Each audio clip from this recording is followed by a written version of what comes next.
Assalamualaikum warahmatullahi wabarakatuh. Perkenalkan, nama saya Andita Ardilians Febrianisa dari jurusan Teknik Sipil Universitas Sriwijaya, Angkatan 2021, kelas B Indralaya dengan akhiran NIM 088.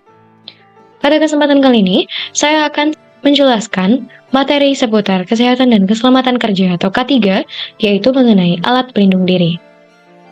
Sebelum itu, ada baiknya kita mengetahui terlebih dahulu apa itu alat pelindung diri.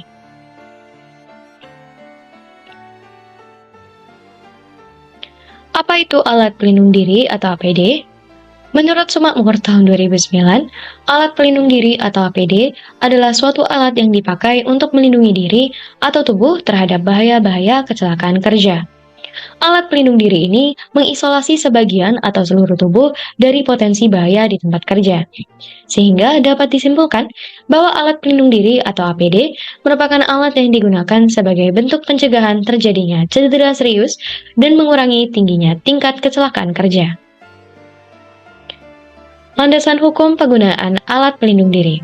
Berdasarkan Peraturan Menteri Tenaga Kerja dan Transmigrasi Nomor 8 Tahun 2010 Pasal 4 Ayat 1 yang menjelaskan tentang kriteria tempat kerja yang memiliki potensi bahaya dan mengharuskan para pekerja memakai APD. Selanjutnya, syarat-syarat alat pelindung diri. Ada dua pendapat yang dikemukakan oleh dua ahli berbeda mengenai syarat dan ketentuan alat pelindung diri, yaitu sebagai berikut.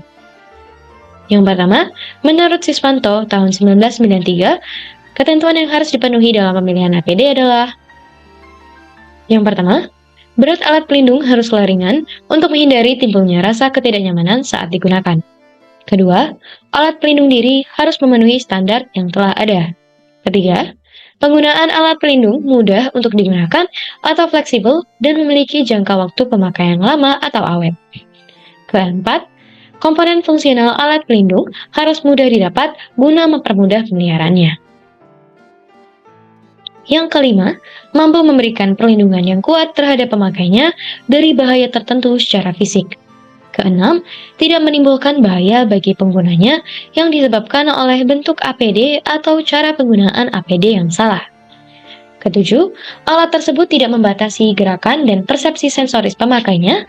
Dan yang terakhir, produksi alat pelindung diri haruslah besar sehingga mudah untuk didapatkan di pasaran dengan harga terjangkau. Selanjutnya, syarat-syarat APD menurut Sumakmur 1996, alat pelindung diri harus memenuhi persyaratan sebagai berikut. Yang pertama, alat pelindung diri enak dan nyaman dipakai. Kedua, tidak mengganggu kerja. Dan yang terakhir, memberikan perlindungan efektif terhadap jenis bahaya. Selanjutnya, standar alat pelindung diri atau APD. Penyediaan APD ini tidak hanya sekadar untuk melindungi diri dari potensi bahaya, tetapi juga harus sesuai dengan standar sebagaimana yang telah disebutkan sebelumnya dalam syarat APD menurut Siswanto. APD atau alat pelindung diri yang digunakan haruslah sesuai dengan standar nasional Indonesia atau SNI yang merupakan salah satu ketentuan yang harus dipenuhi dalam penerapan APD. Selain SNI, ada juga standar lain yang biasa digunakan dalam penerapan alat pelindung diri, yaitu American National Standard Institute atau ANSI, dan ada European Norm atau IN.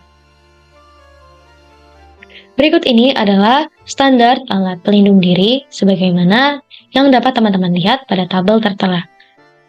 Ada safety shoes, rubber boots, safety helmet, hearing protection, safety spectacles, dan ada half mask respirator.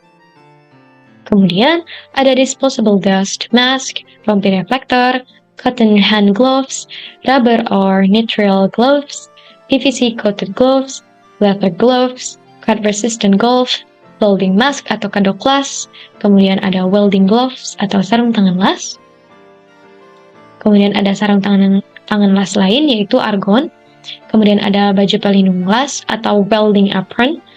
Kemudian full body harness double lanyard, dan yang terakhir ada face shield atau pelindung wajah. Selanjutnya, tujuan alat pelindung diri. Secara umum, tujuan dari penggunaan alat pelindung diri atau APD adalah untuk melindungi tenaga kerja dan risiko cedera fisik dengan menciptakan penghalang dari bahaya di tempat kerja. Dari melindungi tenaga kerja, dapat meningkatkan efektivitas dan produktivitas pekerja yang kemudian nantinya akan menciptakan lingkungan kerja yang aman. Selanjutnya, jenis-jenis alat pelindung diri. Aturan mengenai kewajiban mengenakan APD sudah disepakati oleh pemerintah melalui Kementerian Ketenagakerjaan Republik Indonesia. Bentuk dari alat pelindung diri tersebut tergantung pada fungsinya, yaitu berikut dapat teman-teman lihat gambar penerapan alat pelindung diri di daerah konstruksi. Bisa dilihat bahwa model tersebut menggunakan beberapa alat pelindung diri yaitu berupa safety helmet, rompi, sarung tangan, dan sepatu pelindung. Penerapan ini dapat dilihat di berbagai pelaksanaan kerja konstruksi. Kemudian, berikut adalah contoh model penggunaan alat pelindung diri yang lebih lengkap dari yang sebelumnya, yaitu penggunaan safety glasses, penutup telinga, respiratory protection, dan ada sabuk dan tali pengaman, yang mana beberapa alat pelindung diri ini dapat teman-teman temukan saat bekerja di situs lapangan seperti mine engineer. Yang pertama ada alat pelindung kepala. Alat pelindung kepala berfungsi untuk melindungi kepala dari benturan, pukulan, atau cedera kepala akibat benturan dengan benda keras. Alat ini juga bisa melindungi kepala dari radiasi panas, api, percikan bahan kimia, atau suhu yang ekstrim. Jenis alat pelindung kepala terdiri dari helm pengaman, topi, atau tudung kepala, dan pelindung rambut. Alat pelindung mata. Kacamata pelindung adalah alat yang digunakan untuk melindungi mata dari bahaya loncatan benda tajam, debu, partikel-partikel kecil, mengurangi sinar yang menyilaukan, serta percikan bahan kimia. Kacamata pelindung terdiri dari dua jenis, yaitu yang pertama ada safety spectacles, berbentuk kacamata biasa dan hanya bisa melindungi mata dari bahaya loncatan benda tajam, debu, partikel-partikel kecil, dan mengurangi sinar yang menyilaukan. Biasanya, safety spectacles ini dipakai pada proses menyolder dan proses pemotongan kaki komponen. Yang kedua, safety goggles. Safety goggles ini adalah kacamata yang bentuknya menempel tepat pada muka. Dengan safety goggles, mata dapat terlindungi dari bahaya percikan bahan kimia, asap, uap, debu, dan loncatan benda tajam. Safety goggles ini biasanya digunakan oleh teknisi mesin atau produksi. Alat pelindung wajah.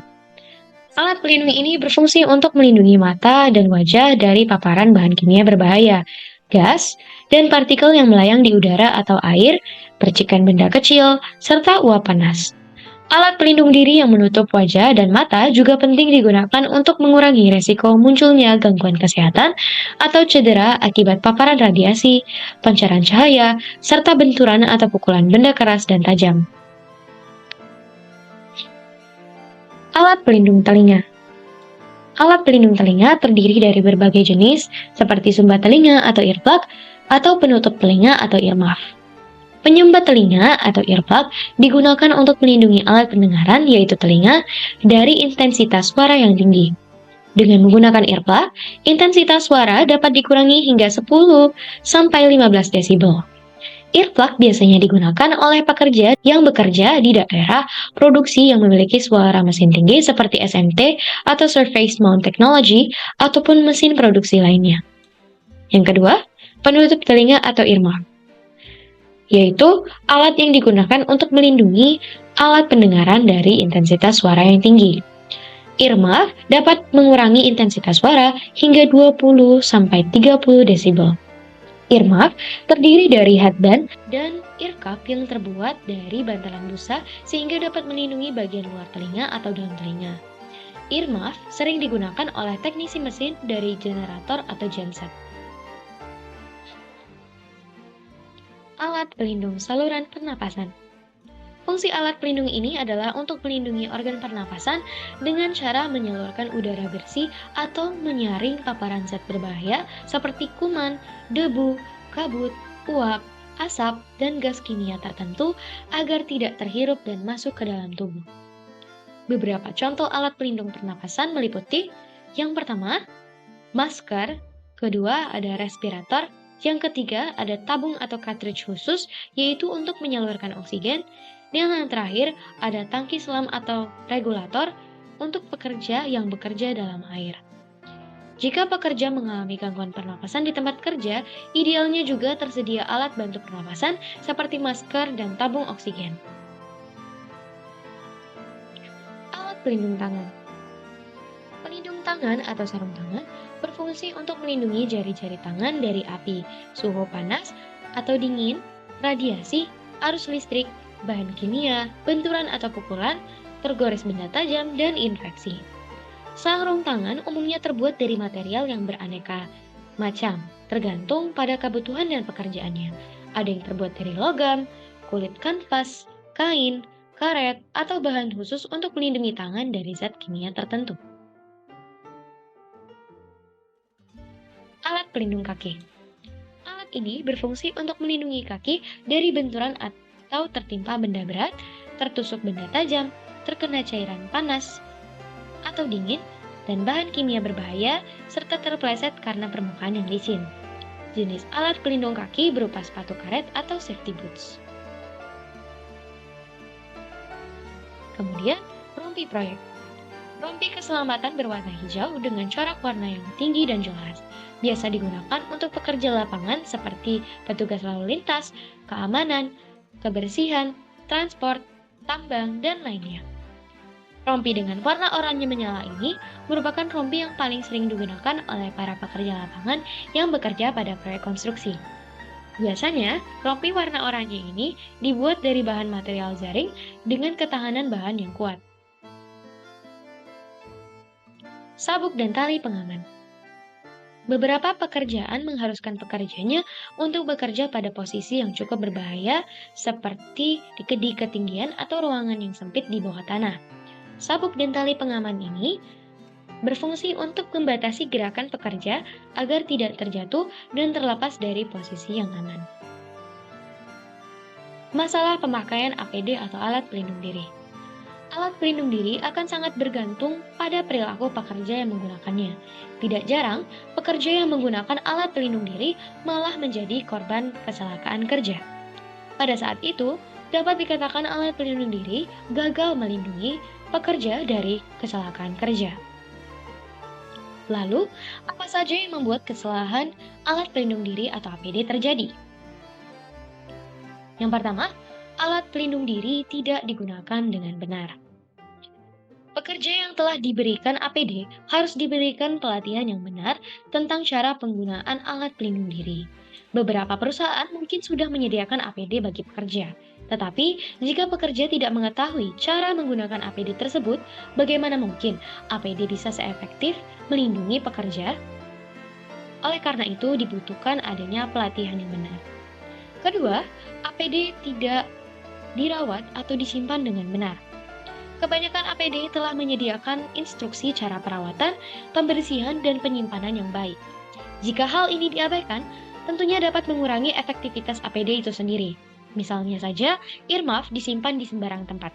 Bukannya aman ketika menggunakan earmuff tersebut, pekerja malah akan mengalami iritasi akibat menggunakan earmuff tersebut. Maka dari itu, APD harus dirawat dan disimpan sesuai dengan instruksi dan perusahaan pembuatnya. Bahkan, harus dimonitor secara berkala agar jika ada kerusakan, dapat segera diambil tindakan lebih lanjut. Yang ketiga, APD tidak kompatibel. Kasus ini paling sering terjadi di tempat kerja dengan bahaya yang beragam. Misalnya, di tempat kerja yang memiliki bahaya kebisingan tinggi dan benda jatuh dari ketinggian. APD yang cocok untuk pekerjaan di area tersebut tentu saja helm dan earmuff. Namun, ketika helmet dan earmuff tersebut tidak kompatibel digunakan secara bersamaan, tentu malah akan membahayakan pekerja. Akhirnya, fungsi earmuff tidak optimal karena terpengaruh oleh helm yang digunakan pekerja. Pekerjaan di tempat seperti ini butuh kajian lebih detail dalam penentuan APD yang wajib digunakan. Keempat, APD tidak tepat. Dalam menentukan APD yang wajib digunakan di tempat kerja juga harus melihat bahaya yang ada. Misalnya, dalam pekerjaan menggunakan bahan kimia, pekerja menggunakan sarung tangan katun. Bukannya terhindar dari paparan bahan kimia, pekerja malah menggunakan sarung tangan katun yang menyerap bahan kimia tersebut. Oleh karena itu, dalam menentukan APD, perusahaan harus melakukan analisis terlebih dahulu. Dan yang terakhir, alat pelindung diri tidak tersertifikasi atau terstandarisasi. APD juga memiliki sertifikat atau standar sebagaimana yang telah saya jelaskan sebelumnya di slide pertama. Untuk di Indonesia, tentu saja standar yang dimiliki adalah Standar Nasional Indonesia atau SNI. Kemudian, untuk APD lainnya ada standar ASN atau NZS, NSI, dan lain-lain sebagainya. Penggunaan standar sendiri biasanya bergantung pada kebijakan perusahaan. Namun, yang perlu diketahui adalah dengan menggunakan APD yang tersertifikasi atau terstandarisasi, kita telah mengupayakan bahwa APD yang kita pilih telah lulus uji dan dapat memastikan APD tersebut yang terbaik. Kesalahan alat pelindung diri tersebut bisa dijadikan sebagai acuan dalam memastikan APD yang kita pilih dapat efektif mengendalikan bahaya di tempat kerja. Dengan menghindari 5 hal tersebut, kita dapat memastikan program pengendalian bahaya menggunakan APD dapat berjalan dengan efektif. Baik, sekian dari saya penjelasan mengenai alat pelindung diri. Saya mohon maaf jika ada kesalahan. Saya akhiri, wassalamualaikum warahmatullahi wabarakatuh. Terima kasih.